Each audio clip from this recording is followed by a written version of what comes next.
মন্দিরে ভগবানকে মদ খাওয়ানো হয়। শুনে অবাক লাগছে? হ্যাঁ, এটাই সত্যি।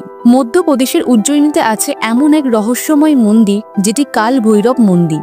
900 থেকে 1300 খ্রিস্টাব্দের মধ্যে ভদ্রসেন নামে একজন অজ্ঞাত রাজা দ্বারা নির্মিত বলে মনে করা হয়। কথিত আছে কাল ভৈরবী হলেন উজ্জয়িনীর অভিভাবক দেবতা। এখানে ভক্তরা ফুল ফল নয়, ভগবানকে প্রসাদ দেয় মদের বোতল।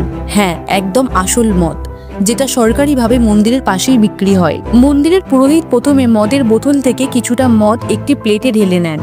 তারপর সেই প্লেটটি মূর্তির মুখে ঠেকিয়ে রাখলেই আশ্চর্যজনকভাবে সেই মদ অদৃশ্য হয়ে যায়। মূর্তির মুখে কোনো ছিদ্র নেই, কোনো পাইপ নেই, কিন্তু মদটা ধীরে ধীরে গায়েব হয়ে যায়। বিজ্ঞানও এর কোনো ব্যাখ্যা দিতে পারেনি। ভক্তদের বিশ্বাস, ভৈরব দেবতা নিজে মদ গ্রহণ করেন। এই মন্দিরে পুজো দেওয়ার পরে মানুষ মনে করে সমস্ত বিপদ আপদ গ্রহদোষ কেটে যায়। এমন আরো রহস্যময় কাহিনী জানতে সাবস্ক্রাইব করুন এই চ্যানেলে, আর কমেন্টে একবার বলুন হর হর মহাদেব।